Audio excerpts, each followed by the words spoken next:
The 11:48 p.m. notification lit up my phone like a distress flare in a dark room. Transfer complete. $75,000 sent to Morgan-Bali-Fund. I didn't blink. I didn't gasp. I just stared at the glowing numbers on the screen, the rain outside my Seattle apartment window blurring the city lights into streaks of gray and gold. That money wasn't just digits in a bank account. It was 3 years of freelancing, of sleeping on a futon, of eating instant noodles while I designed sustainable homes for people who could afford them. It was my master's degree tuition. It was the seed capital for my own firm. And now, with a single tap authorized by my father, it was gone. Liquidated to pay for a destination Vow-Renewal for my sister Morgan, who apparently needed a win after her first marriage imploded. I closed my laptop with a snap that echoed in the silent room. Cold. Final.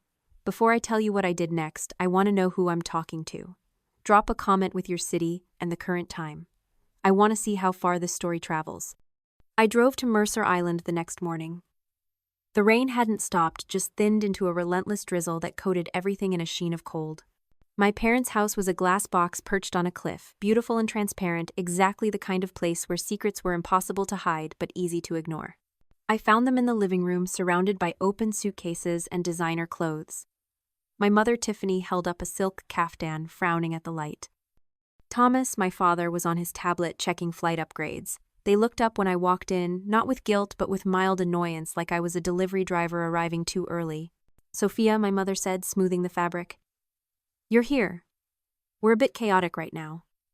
Morgan is having a crisis about the floral arrangements." I didn't sit down. I stood in the doorway, my hands deep in my coat pockets, feeling the weight of the house key I still carried. "Why?" I asked. Just one word. My father didn't even look up from his screen. "It's temporary, Sophia. Don't be dramatic. Morgan needs this. She's had a rough year, and you're capable. You always figure it out. You can earn it back in 6 months. Earn it back." Like my life was just a faucet they could turn on and off at will. Like my stability was a resource they were entitled to harvest. I looked around the room at the Italian leather sofas, the original art on the walls, the sheer unadulterated excess. They weren't borrowing money. They were extracting value. I realized then, with a clarity that felt like ice water in my veins, that I wasn't their daughter. I was their insurance policy, their backup generator, the utility that kept the lights on in their golden child's life. I reached into my pocket, pulled out the heavy brass key, and placed it gently on the marble console table. It made a dull clink. Then I took out my phone, opened the banking app, and deleted my father's access. I watched the little trash can icon spin and vanish. Done. "I'm not an asset class," I said, my voice steady, devoid of the tremor I felt inside. "And this bank is closed." My mother finally looked at me, really looked at me, her eyes widening slightly. "Sophia, don't be petty. We're family." I turned and walked out the door, the rain hitting my face like a baptism. I didn't slam it. I just closed it. As I drove away, the house shrinking in my rearview mirror, I didn't feel free. Not yet. I felt the invisible chain of the survivor snapping. For years, I'd been making micro-investments in them, fixing their Wi-Fi, mediating their arguments, lending them cash I never saw again. I thought I was buying love.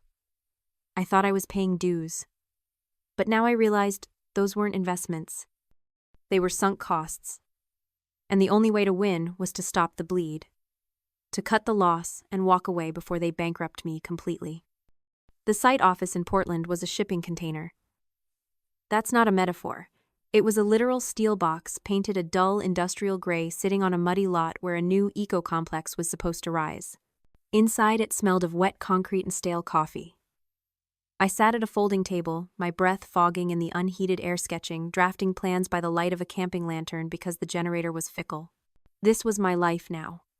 While Morgan posted photos of $500 floating breakfasts in Bali, hashtags blessed and second chances, I was eating cold peanut noodles and trying to keep my ink from smudging in the damp.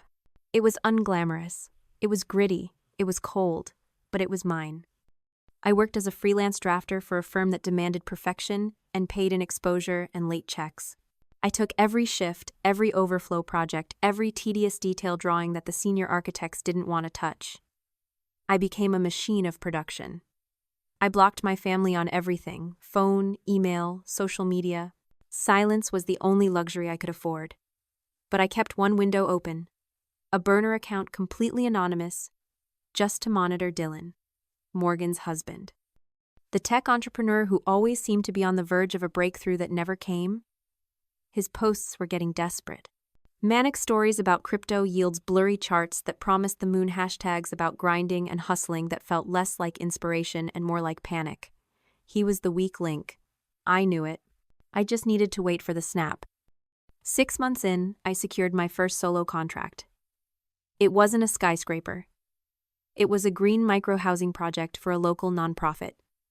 Tiny, efficient, sustainable units for transitional living. The budget was tight, the timeline was impossible, and the fee was barely enough to cover my rent.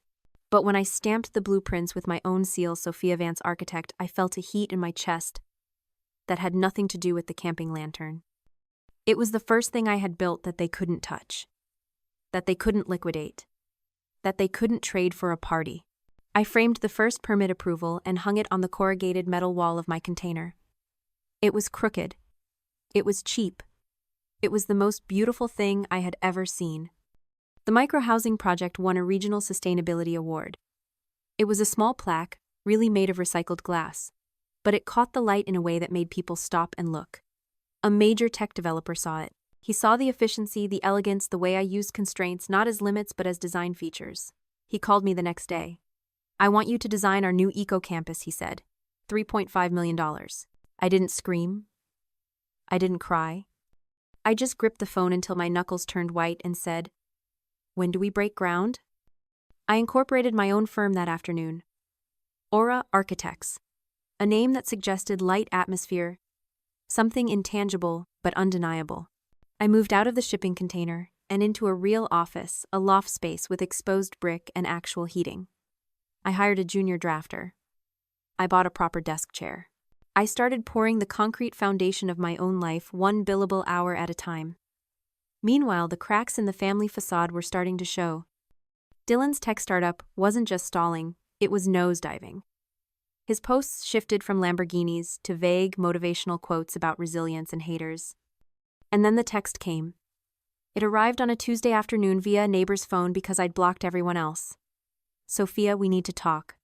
It's urgent. Please." My mother. I stared at the message, the familiar hook trying to catch in my gill. They didn't know about the award. They didn't know about the contract. They didn't know I was the CEO of my own firm.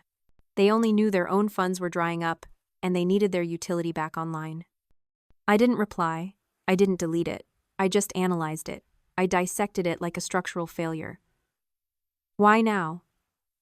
Why this tone? I realized then that they didn't love Morgan more than me. They didn't even like her more. They loved the image Morgan provided. She was the trophy, the shiny object that validated their vanity. I was the utility, the plumbing, the wiring, necessary but invisible, until it stopped working. They weren't reaching out because they missed their daughter. They were reaching out because the toilet was backing up and they didn't know how to fix it. This psychological autopsy killed the last shred of guilt I had. I wasn't abandoning them. I was simply refusing to be a plumber for a house that was already burning down. I put the phone away and went back to my drafting table. The golden ratio awaited. I hired a forensic accountant. Not because I was paranoid, but because I was thorough. If I was going to build an empire, I needed to make sure the ground beneath it wasn't poisoned. I needed to ensure my new assets were bulletproof, untouchable by any familial claim or debt. The accountant, a sharp woman named Elena, with glasses that magnified her skepticism, came back to me a week later. She looked pale. "You need to see this," she said, sliding a file across the desk. It wasn't just the $75,000. That was the tip of the iceberg. The real horror was buried deeper.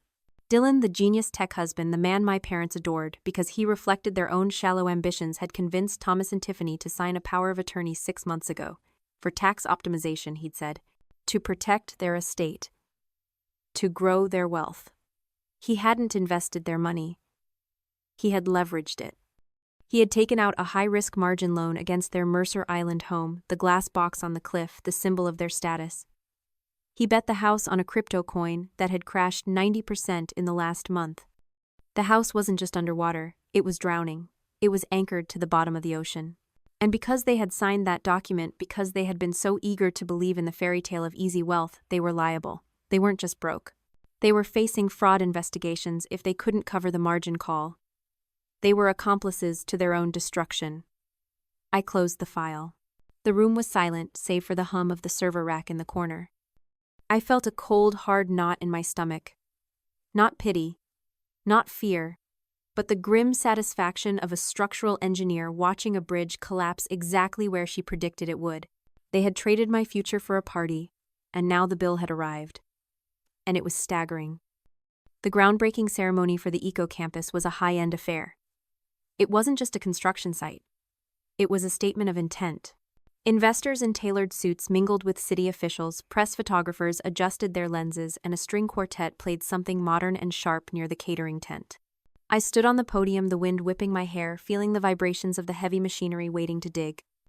I was wearing a hard hat and a structured blazer, looking out at the crowd, feeling the weight of the moment. This wasn't just a project. It was validation. It was $3.5 million of trust placed in my hands. And then I saw them. My parents. They looked disheveled. My father's suit, usually impeccable, was wrinkled and hung loosely on his frame, his tie undone at the collar. My mother's hair was wind-blown, her face devoid of the makeup she used to wear like armor. They looked like ghosts who had wandered into the wrong party, blinking in the harsh light of my reality. They weren't on the guest list. They shouldn't have been past security. But desperation has a way of slipping through cracks. They cornered me near the catering tent as I stepped down to greet a council member. Their eyes darted around, nervously scanning the crowd as if they expected to be thrown out at any second. "Sophia," my mother hissed, grabbing my arm with a grip that was painful in its intensity. "We need to talk. Now. It's an emergency." I looked at her hand on my sleeve, then up at her face. There was no recognition in her eyes. She didn't see the CEO of Aura Architects. She didn't see the woman who had just secured the city's biggest green contract. She saw the same thing she had always seen: a resource, a utility, a backup plan. "We need you to co-sign a bridge loan," she whispered, her voice trembling. "Just for a few months. To save the house. The bank is moving forward with the auction. We just need your signature. We know you're freelancing, we know it's tight, but if you have any credit..." I stared at them. They still thought I was struggling. They thought I was here as a guest or maybe a junior staffer fetching coffee. They didn't see the name on the banner behind me. Aura Architects. They didn't see the way the investors nodded at me. They were so consumed by their own drowning that they couldn't see the ship I was captaining. I pulled my arm away, brushing off her touch like it was ash. I didn't say a word. I stepped back onto the podium. I signaled the AV team. The lights dimmed. A massive three-dimensional holographic model of the Eco Tower shimmered into existence above us, rotating slowly, gleaming with light and promise. It was breathtaking. A vertical forest of glass and greenery, a testament to resilience and efficient design. "Ladies and gentlemen," I said into the microphone, my voice amplified, booming across the site and echoing off the nearby buildings. "This is the future. Fully funded. $3.5 million secured. And it starts today." The crowd erupted in applause. Flashbulbs popped. I looked down from the podium. My parents froze. Their mouths hung open. They stared at the hologram, then at the banner, then at me. The realization hit them like a physical blow. The daughter they had dismissed, the asset they had liquidated to fund a party, was the architect of this empire. I walked down the steps straight to them. The crowd parted for me. I pulled out my tablet, swiped to the foreclosure notice I had found in the public records the night before, and held it up to my father's face. The screen glowed with the details of their ruin. "I didn't build a bridge loan," I said, my voice, low, lethal, meant only for their ears. "I built an empire. You're trespassing." My father reached out, his hand shaking, maybe to touch me, maybe to take the tablet. I stepped back. I signaled the security detail I had hired specifically for this possibility. "Remove them," I said. As they were escorted away, stumbling and looking back at me with a mixture of horror and awe, I didn't feel sad. I didn't feel guilty. I felt the same way I felt when I signed off on a demolition order for a condemned building. It was necessary work. You have to clear the rot before you can pour the foundation. I turned back to my investors, smiled, and picked up the golden shovel. It was time to break ground. The fallout was swift, brutal, and entirely structural. The foreclosure went through within the month. The glass house on Mercer Island, the stage for so much of their performance, was seized by the bank. I didn't attend the auction. I saw the notice online, a digital tombstone for their lifestyle. My parents moved into a rental condo in Bellevue. A beige box with thin walls and no view, the kind of place they used to sneer at when they drove past. Morgan, the golden child, who had never been asked to lift anything heavier than a champagne flute, was forced to get a job as a receptionist at a dental office to help pay the legal fees for Dylan. Dylan's tech empire dissolved the moment the forensic accountants started peeling back the layers. He was under investigation for securities fraud and wire fraud. The fairy tale had dissolved into litigation and bad debt. 6 months later, I stood on the unfinished top floor of the Eco Tower. The wind howled through the steel girders, a wild, living sound. The city of Seattle lay spread out below me, gray and wet and alive. Rain washed over the concrete, cleaning it, curing it. I wore my hard hat not as a costume, but as a crown. I thought about the cost of my freedom. It had been high. It had been painful. There were nights I woke up missing the idea of a family, even if the reality had been toxic. But looking at the structure rising around me, knowing every beam, every bolt, every line was mine, I knew it was worth it. I realized then that I didn't burn them down. I didn't have to. I just stopped holding up the roof they were destroying from the inside. Gravity did the rest. They had spent their lives consuming money, consuming status, consuming me. I had spent my life building. And in the end, consumption always collapses on itself. Construction endures. Revenge isn't about destruction. I realized watching a ferry cut through the dark water of the Sound. That's a myth. Revenge is about construction. The best way to defeat those who tried to bury you isn't to dig them a grave. It's to grow so tall, so strong, so undeniable that they have to crane their necks just to see the bottom of your shoes. I was the planter of my own future. The harvest was just beginning. I walked to the edge where the safety railing met the open air. I didn't hate them. I didn't wish them harm. I just didn't carry them anymore. I had evicted them from my mind, foreclosed on their access to my life, and demolished the guilt they had installed. If you're currently building your life on the rubble of someone else's doubt, keep going. Don't let them rent space in your head. Evict them, and build your own table. Share this story if you're ready to break ground on your own future.